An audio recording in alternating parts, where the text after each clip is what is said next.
Hi everyone. Today we are going to be exploring kolams.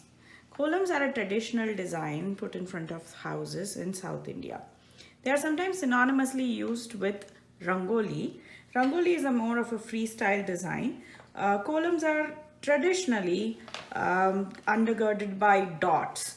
So they are called pulli kolams or dot kolams, and they are very popular in Tamil Nadu and other parts of South India.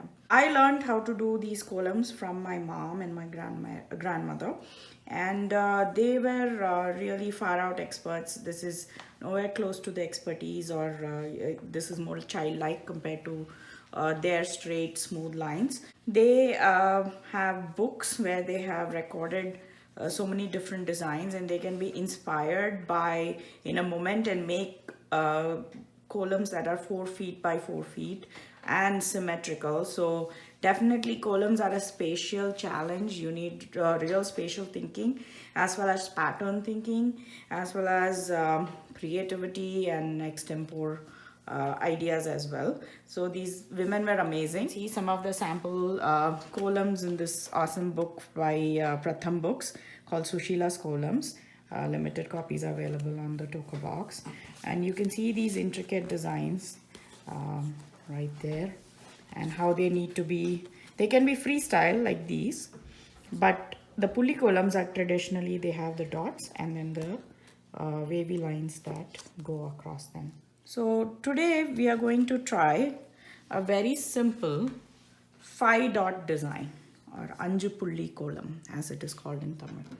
So this involves 5 dots placed in a certain way. Kolam is traditionally can be made with dry rice powder. Nowadays it's mixed with stone, ground stone and things like that. This is called podi kolam, or dry powder, or you could have ma kolam, which is where the rice flour is mixed with water and then you use a tiny piece of cloth to draw your design. As kids, we would get like a little corner during festivals to make our own design, and this Anjupuli or 5 dot kolam is one of the basics that we learn.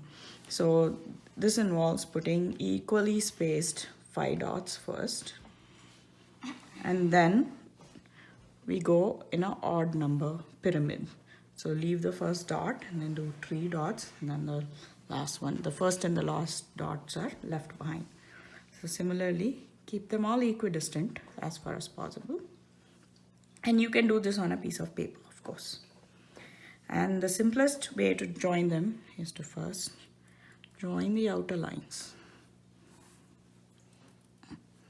And a lot of these designs, when people are really experts at this, they don't want to lift their hands. So you can try out different designs where you don't have to lift your hands as well.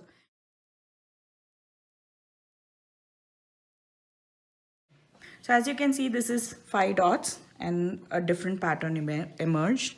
That one is the same 5 dots but a different pattern. And this one again is the same 5 dots and a different pattern emerged. So now it's up to you to come up with your own patterns. Head outside with a piece of chalk and let's explore more.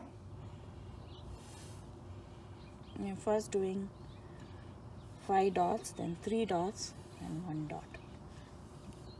You can use any part of the sidewalk. Are you ready to check it out? So we are taking these 3, these are the outer dots, and we are going to join them.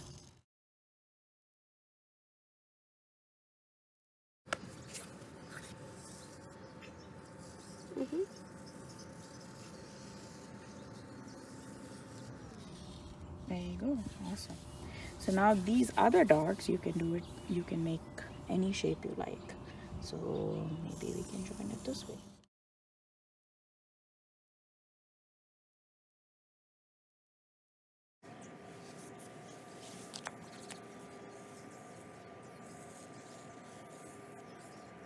Let's try another one.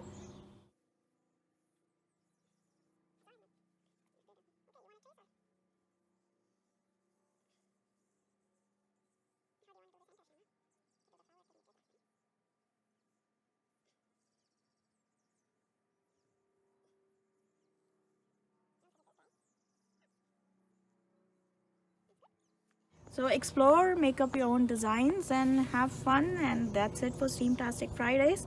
We'll be back in May with STEM challenges that you can try out at home. Watch out for that.